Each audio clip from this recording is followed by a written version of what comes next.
Hello and welcome back. This is KurossuElemenze with another installation of my Dragon Quest IX solo speedrun challenge.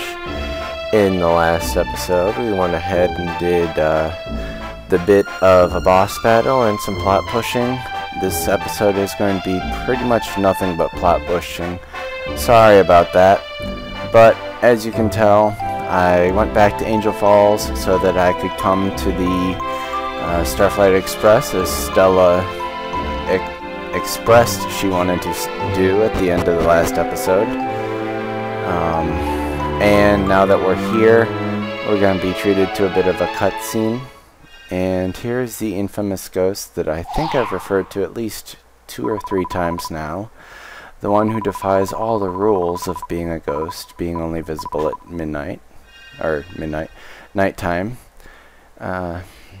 She's not a ghost, she's very, very interesting and quirky. But now that we're back to the Starflight itself, we're going to go ahead and be treated to some upbeat music, and Stella is oh so excited to have us here.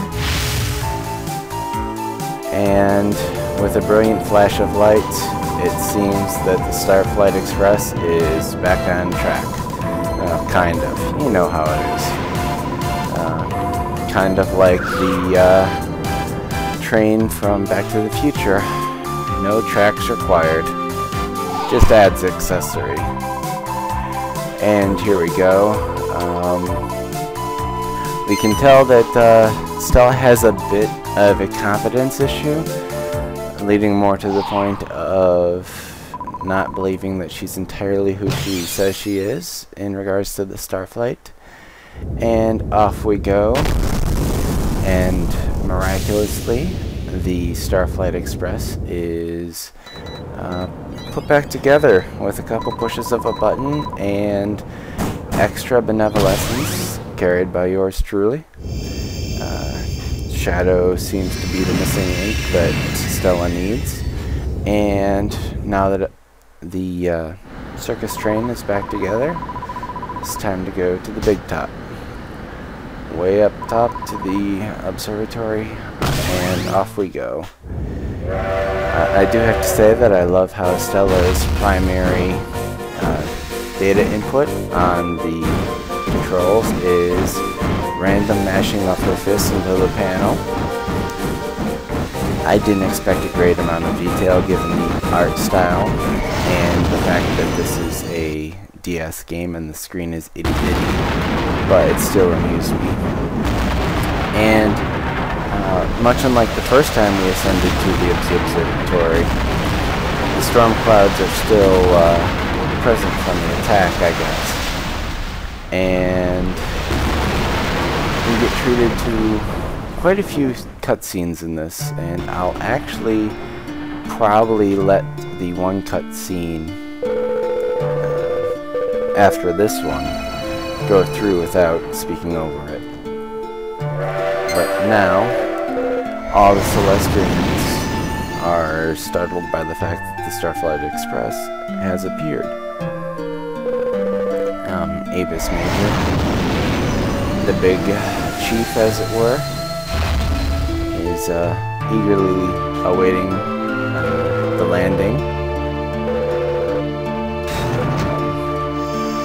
He's apparently a bit of a fortune teller, as he knew the door was opening before we were stepping out. And like everyone else who knows about Celestians, well, know that they actually exist, that is.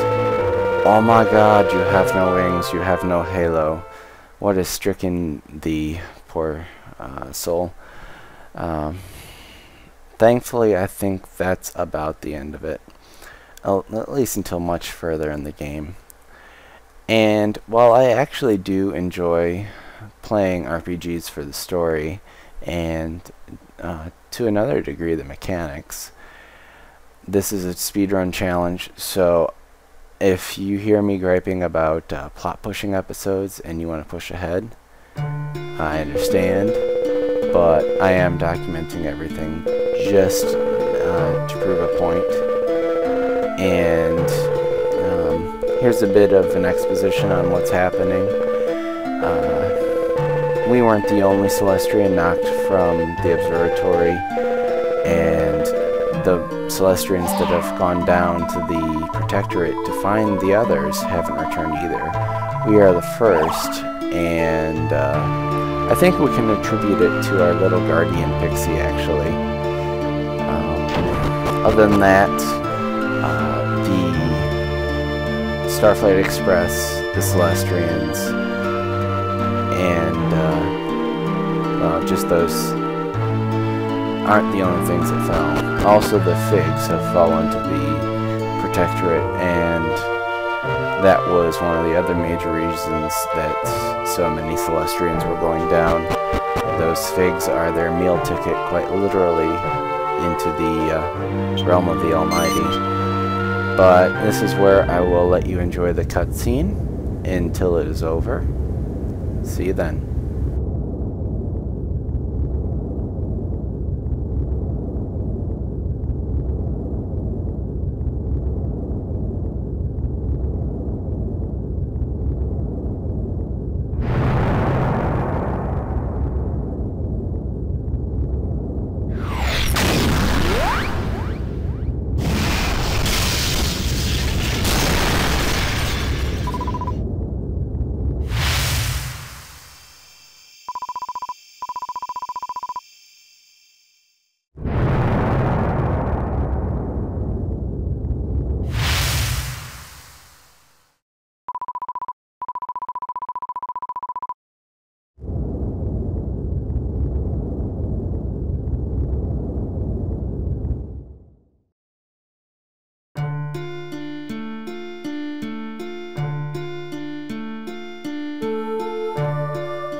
And welcome back. With that little bit of narrative, you got to enjoy the fact that this artist indeed was part of Dragon Ball and all the associated art.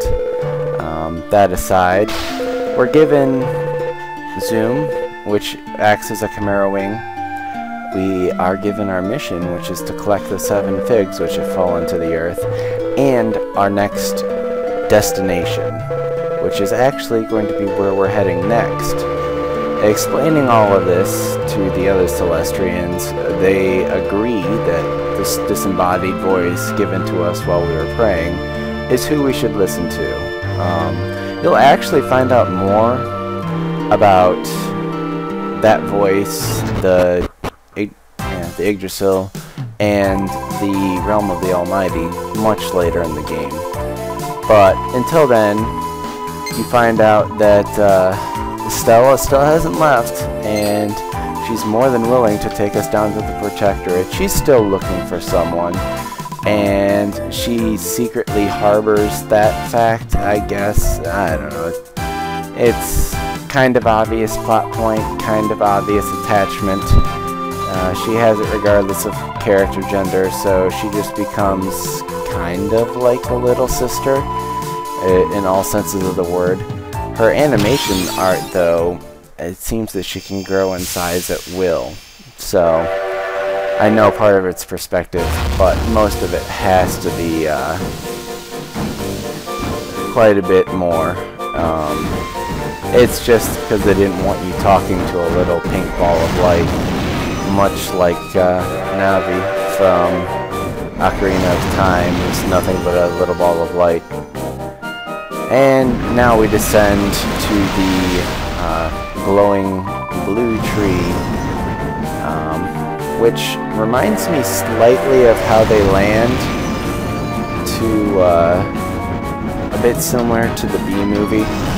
But all that aside, This is the continent that holds a actual key function of the game, All Trades Abbey, which I won't be getting into until next episode. I will be making a stop in there so that I can utilize Zoom. It's considered a city, so with that aside, I go ahead and stop here so that I can come back later.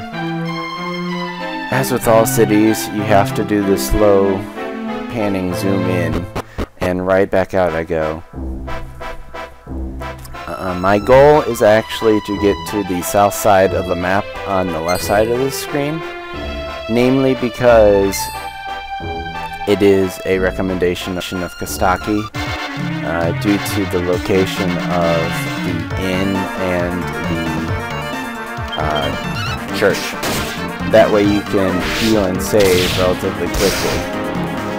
And this will be a good point for this much later in the game, or until much later in the game.